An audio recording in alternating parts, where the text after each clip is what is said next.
ध्यान से सोच के बताइएगा कि वसीयत या विल के बारे में सबसे ज़्यादा आपने कहाँ सुना है। मुझे पक्का यकीन है आपका आंसर होगा हिंदी बॉलीवुड मूवीज़ या हिंदी टीवी सीरियल्स में, जहाँ वसीयत के लिए भाई भाई में लड़ाई होती है, जहाँ वसीयत जो है फादर जो है वो अपने बच्चों में वसीयत अपना सारा प्रॉपर्टी जो है वो ट्रांसफ़र कर देता है। यहाँ जहाँ ज़बरदस्ती सारी प्रॉपर्टी अपने नाम लिखवा के वसीयत ज़बरदस्ती लिखवाई जाती है। ऐसे किस्से कहानी हमने हिंदी मूवीज़ और सीरियल में बहुत देखे हैं, बट वो एक डिफरेंट पार्ट होता है और जब हम उसको लीगली लॉ के टर्मिनोलॉजी के हिसाब से पढ़ते हैं तो उसके सारे फैक्ट जानना बहुत ज़रूरी होता है।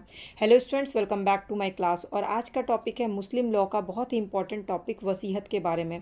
तो सबसे पहले मैं आपको ये बताऊं कि वसीयत से रिलेटेड क्वेश्चन पूछे क्या जाते हैं, क्योंकि जब तक हम क्वेश्चन नहीं जानेंगे, चाहे सेमेस्टर एग्ज़ाम हो चाहे कॉम्पिटिटिव एग्ज़ाम हो, आंसर सॉल्व करना हमारे लिए मुश्किल हो जाता है। तो पहला क्वेश्चन आता है, define will and discuss its essential elements under Muslim law. मुस्लिम विधि के अंतर्गत वसीयत की परिभाषा दें और इसके आवश्यक तत्वों की व्याख्या करें।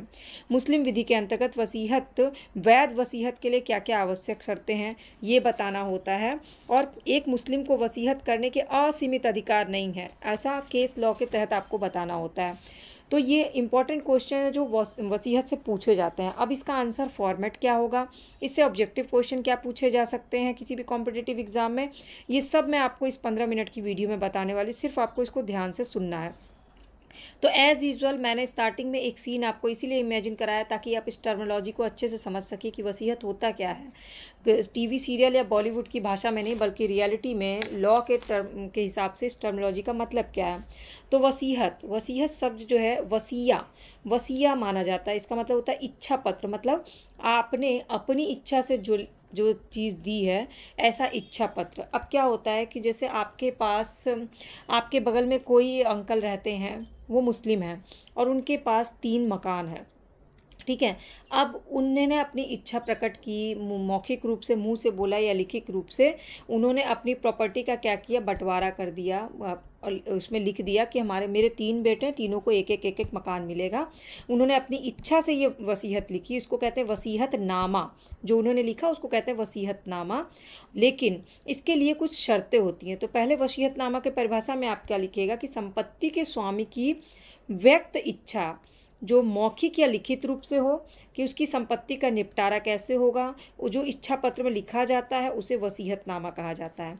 अब मुस्लिम लॉ के हिसाब से फतवाए आलमगीरी के अनुसार वसीयतकर्ता की मृत्यु हो जाने के पर प्रभाव में आने वाली किसी विशेष वस्तु, मुनाफा, लाभ, संपत्ति के अधिकार का दान ही वसीयत है। मतलब यहाँ आपको ध्यान देना है कि हिबा क्या होता है, जो मैंने पिछली क्लास में बताया कि एक तरह का दान होता है, और जबकि वसीयत क्या होता है, जो अप्लाई होता है जिसने वसीयत लिखी उसकी डेथ के बाद। मतलब जो इंसान वसीयत लिख रहा है वो ये लिखेगा कि उसकी डेथ के बाद उसकी तीनों, जैसे जो अंकल हैं उन्होंने जो वसीयतनामा लिखा वो अप्लाई कब से होगा, जब उनकी डेथ हो जाएगी। उनकी डेथ के बाद उनके तीनों मकान उनके तीनों बेटों को बट जाएंगे बराबर बराबर उसमें। तो ये क्या हुआ, कब अप्लाई होगा, जब उनकी डेथ हो जाएगी। अब इसके बाद क्या है, तो ये क्या वसीयत क्या है, एक संपत्ति का दान है, जो कि एक कानूनी घोषणा है और जो कि किसी के जो संपत्ति का दान कर रहा है उसके मर जाने के बाद एक्टिव होगी। अब हिदाया के अनुसार ऐसे वसीयत मतलब होता है ऐसा दान जो वसीयतकर्ता की मृत्यु के बाद प्रभावी होती है। बेसिकली ये एक दैवीय कार्य है, मतलब भगवान खुदा जो है जब उसकी मृत्यु होगी उसके बाद ही उसकी संपत्ति किसी और को मिलेगी, ऐसा वो लिख के जाता है। ये एक विधिक दस्तावेज है, कानूनन तौर पे तैयार होता है और वो अपने उत्तराधिकारियों में इसको वितरित करने का, डिस्ट्रीब्यूट करने का पूरा डिटेल लिखता है उसमें। अब डिटेल लिखता है तो उसके लिए कुछ शर्त होगी ना, essential condition of a valid will क्या है। तो चलिए हम चलते हैं अब शर्तों में। बिना शर्तों के तो कोई भी चीज़ें हो नहीं सकती, कोई दस्तावेज तैयार होगा नहीं। पहला शर्त है एज़ यूजुअल ये होता है कि वसीयतकर्ता जो वसीयत लिख रहा है वो सक्षम होना चाहिए। अब सक्षम का मतलब क्या होता है, सक्षम मतलब सबसे पहले तो वो वयस्क हो, 18 साल के बड़े की उम्र का हो, वो स्वस्थ मस्तिष्क वाला, मतलब मेंटली डिसऑर्डर ना हो, अपने होशो हवास में वसीयत लिख रहा हो। जैसा कि मूवीज़ में देखते हैं ना कि कुछ भी नशा दे करके वसीयत पे साइन करवा लेते हैं, वो सब सिर्फ फिल्मों में चलता है। बेसिकली वसीयत तभी वैलिड मानी जाती है जब जो लिख रहा है वो वयस्क हो, और मेंटल स्थिति उसकी सही हो और वसीयत करने का वो अधिकार रखता हो। अब यहाँ वसीयत करने का अधिकार क्या है कि जिस चीज़ को वो लिख रहा है, जैसे जिस मकान को उसने लिखा कि मेरे मरने के बाद मेरा मकान मेरे बेटों को बट जाएगा इतने इतने उसमें हिस्से में, तो वो मकान उसका होना चाहिए, उसका स्वामी वो खुद हो। अब इसमें क्या है, एक धर्म त्याग करने वाले व्यक्ति द्वारा की गई वसीयत मान्य नहीं होगी। जिसने मुस्लिम धर्म ही छोड़ दिया तो मुस्लिम लॉ के हिसाब से उसकी वसीयत मान्य नहीं होगी। और इसमें अब्दुल मन्नान खां बनाम मुर्तजा खां का केस है कि प्रत्येक मुस्लिम जो स्वस्थ चित्त है, वयस्क है, अपनी संपत्ति को वसीयत द्वारा किसी और को दे सकता है। वसीयत पत्र के लिए कोई एक निश्चित प्रारूप नहीं है, बस वसीयतकर्ता की इच्छा होनी चाहिए उसे देने की, ज़बरदस्ती नहीं दिल करवाना चाहिए। अब इसमें एक और मैटर है कि आत्महत्या करने वाले व्यक्ति की वसीयत मान्य होती है और अवयस्क द्वारा की गई वसीयत तभी मान्य होगी जबकि वो वयस्क हो जाने पर भी उसको माने कि हाँ उसने ये किया था। वसीयत स्वतंत्र सहमति से की जानी चाहिए, किसी दबाव में वसीयत नहीं बनवानी चाहिए। इसमें एक और चीज़ है जो सिया विधि कहता है कि अगर कोई गंभीर रूप से घायल है, आत्महत्या करने के लिए उसने जहर पी लिया है या वो दिवालिया व्यक्ति हो गया और उसने वसीयत लिख दी है, तो उसकी वसीयत मान्य नहीं होगी, क्योंकि एक तो वो नशे में है और वो गंभीर रूप से घायल है और उसके दिवालिया हो चुका, उसके पास कुछ प्रॉपर्टी है नहीं, तो उसकी वसीयत कैसे मान्य हो सकती है। अब दूसरा टर्म आता है, दूसरा शर्त है वसीयतदार की सक्षमता, मतलब जिसको प्रॉपर्टी जिसके नाम की जा रही है वो कितना सक्षम है, संपत्ति धारण करने का जो अधिकारी है वो कितना समर्थ है उस संपत्ति को लेने के लिए। तो इसमें वो महिला है या पुरुष है, मतलब जेंट्स है या मेल है या फीमेल है, ये मैटर नहीं करता। वो कितने साल का है वो भी मैटर नहीं करता, 18 से कम का है, 18 से ज़्यादा का है ये भी मैटर नहीं करता, वो किस धर्म का है ये भी मैटर नहीं करता है। बस जो वसीयत जो लिख रहा है वो अपने होशो हवास में जिसके नाम पर लिख रहा है बस वो होना चाहिए। जैसे मान लीजिए हक अंकल ने अपनी वसीयत लिखी किसी अंसारी नाम के इंसान के बारे में, लेकिन वो अंसारी नाम का इंसान जिंदा ही नहीं है, तब तो वसीयत लिखना शून्य हो गया। लेकिन हक अंकल ने बगल में किसी श्रीवास्तव साहब उनके बहुत अच्छे दोस्त हैं उनके नाम पर लिख दिया, भले वो हिंदू हैं, भले वो उम्र में उन्हीं के बराबर हैं, हाँ, लेकिन तब भी इससे कोई फ़र्क नहीं पड़ता, उनका वसीयत जो है वो अस्तित्व में रहेगा क्योंकि उन्होंने होशो हवास में वसीयतदार को ये लिखा है। अब इसमें एक टर्म आता है कि 6 माह के अंदर पैदा होने वाला व्यक्ति, कोई संस्था, खैरात या गैर मुस्लिम व्यक्ति भी सक्षम वसीयतदार हो सकता है, पर वसीयतकर्ता का हत्यारा व्यक्ति कभी वसीयतदार, जैसा आपने फिल्मों में देखा होगा ना कि लोग वसीयत पे साइन करवा करके और जिसकी प्रॉपर्टी होती है उसका मर्डर कर देते हैं। तो जिसने वसीयत करता, जिसकी प्रॉपर्टी उसका मर्डर कर दिया, तो कभी भी गलती से भी उसकी प्रॉपर्टी उसको नहीं मिलेगी अगर उसने मर्डर किया है। तो ये सिर्फ फिल्मों में चलता है, रियलिटी में ऐसा नहीं होता है। अब तीसरा टर्म आता है, तीसरी शर्त आती है दान की विषय वस्तु की विद्यमानता, मतलब जो दान दिया जाए, जो संपत्ति लिखी जा रही है, चाहे वो चल हो चाहे अचल हो, चाहे मूर्त हो या अमूर्त संपत्ति हो, वो होनी चाहिए।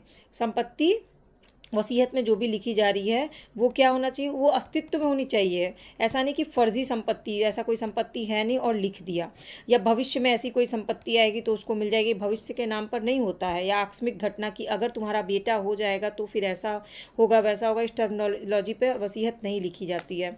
चौथा, वसीयत करने की शक्ति और सीमा। तो मुस्लिम विधि में मुस्लिम व्यक्ति की वसीयती शक्ति सीमित होती है।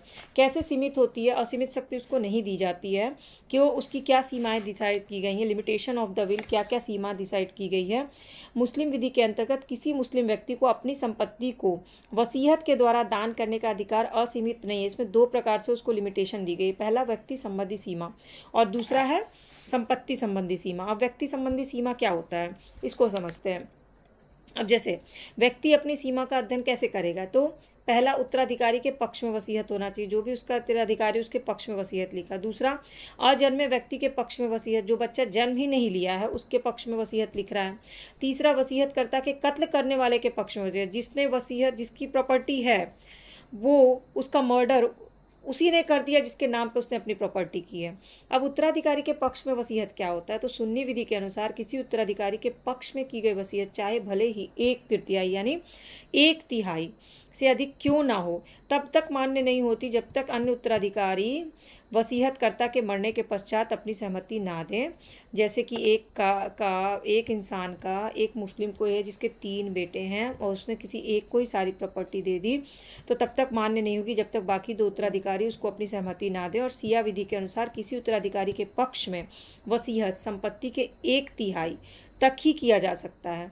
और संपत्ति का 1/3 की सीमा तक की गई वसीयत ही उत्तराधिकारियों को सहमति देना होगा। 1/3 से ज़्यादा नहीं होना चाहिए, क्योंकि बाकी का जो होता है ना उसका अलग अलग इस्तेमाल होता है, जो हम आगे पढ़ेंगे।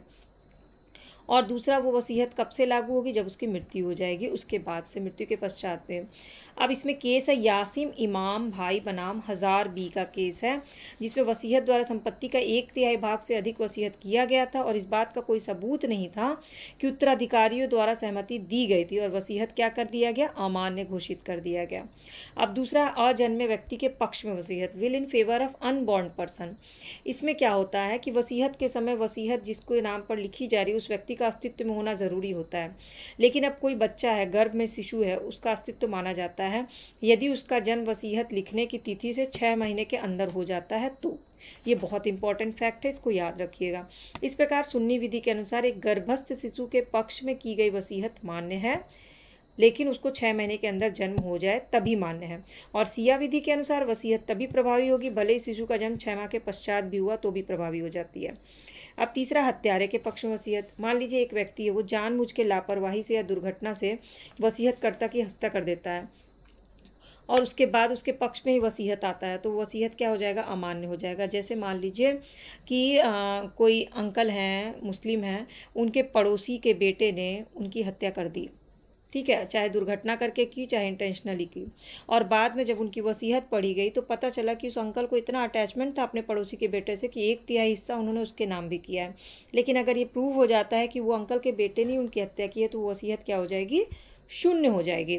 तो सिया विधि के अनुसार वसीयत तभी प्रभावी होगी जब हत्या जानबूझ के की गई हो और आकस्मिक या दुर्घटना के कारण हत्या वसीयत को निष्प्रभावी नहीं करती। कोई अचानक से कोई दुर्घटना हो तो कोई दिक्कत नहीं है। इसके बाद है संपत्ति संबंधी क्या लिमिटेशन है। अब किसी मुसलमान व्यक्ति को अधिकार नहीं है कि वो अपनी संपत्ति का 1/3 से अधिक भाग वसीयत द्वारा किसी उत्तराधिकारी को सहमति से दे सके। संपत्ति का 1/3 कुल संपत्ति में से अंतिम संस्कार का खर्चा और जो भी उसने ऋण लिया है वो निकाला जाता है। क्यों, आपने का क्वेश्चन होना चाहिए कि क्यों 1/3 वसीयत में लिखा जाएगा, बाकी का क्या होगा? तो बाकी पैसे का क्या होगा कि जो भी जिसने वसीयत लिखा उसके अंतिम संस्कार में जो भी खर्चा आएगा, जो भी बोझ होता है, जो भी होता है, और उसने जो भी ऋण लिया उन सबको चुकाने में उसका यूज़ होगा।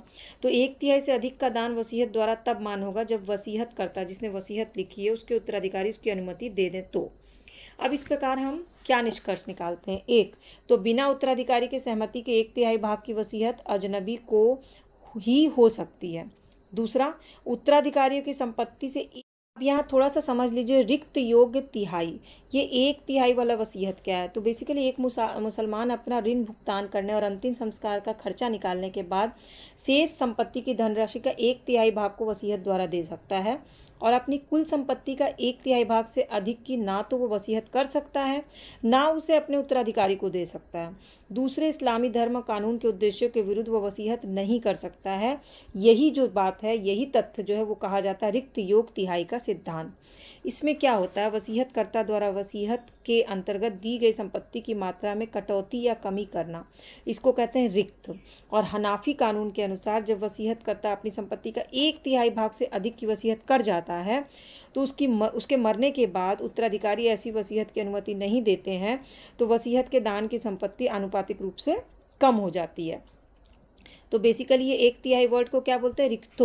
रिक्त योग तिहाई कहा जाता है। अब इसमें अगर आपको केसेस याद नहीं रहते हैं, केस के नाम थोड़े ऑड लगते हैं, तो या तो आप केस का कोई कोड बना लीजिए, और बहुत ज़्यादा केस लॉ लिखने की ज़रूरत नहीं होती है, आपका कंसेप्ट बिल्कुल क्लियर होना चाहिए और ये पॉइंट्स क्लियर होने चाहिए, तो आप आंसर राइटिंग बहुत अच्छे से कर लीजिएगा। बस आपको इसका एक स्ट्रक्चर बनाना है कीवर्ड्स का। इस क्लास को दोबारा सुन के कीवर्ड्स का स्ट्रक्चर बना लीजिएगा, स्ट्रक्चर वाइज रिवीजन करिएगा। चैनल के सब्सक्राइब या फॉलो बटन को क्लिक कर लीजिए ताकि सारी वीडियो अपडेट क्लास की नोटिफिकेशन आपको फ्री ऑफ कॉस्ट मिल जाए। और क्लास को सुनने के बाद आपको अगर कोई भी डाउट रह जाता है, कोई क्वेरी है, कोई क्वेश्चन है, या आपके व्यू क्या है क्लासेस को सुनने के बारे में, सुन के आपको कैसा लग रहा है, समझ में आ रहा है कि नहीं आ रहा है, वो सारी चीज़ें नीचे कमेंट सेक्शन में करिए। अगर आपको लगता है कि कुछ चेंजेस करना चाहिए चाहिए क्लास में, थोड़ा आराम-आराम से पढ़ाना चाहिए, थोड़ा स्ट्रक्चर बना के मैं आपको शेयर करूँ आपसे, तो वो भी मुझे बताइए, तो मैं आपसे स्ट्रक्चर्स भी शेयर कर लूँगी। मेरा मोटिव सिर्फ़ और सिर्फ़ इतना है कि 15 मिनट में मैं आपको बैक ईयर क्वेश्चन और 2 किताबों के कलेक्शन करके एक प्रॉपर आंसर फॉर्मेट तैयार करा सकूँ और कॉन्सेप्ट को इतना क्लियर कर दूँ फैक्ट के साथ कि कॉम्पिटिटिव एग्ज़ाम में ऑब्जेक्टिव क्वेश्चन जो है आप उसको भी ईज़िली सॉल्व कर पाइए, कोई डाउट ना रह जाए। और कोशिश ये है कि किताब से ज़्यादा आपको अपने डे टू डे लाइफ में आप आसपास का एग्जाम्पल दे के स्टोरीज सुना करके समझाऊं, ताकि आप आसानी से उसको समझ सकिए और आपको इसको रटना ना पड़े, क्योंकि जब हम रटते हैं ना तो कंफर्म होता है कि एग्ज़ाम में हम भूल जाते हैं।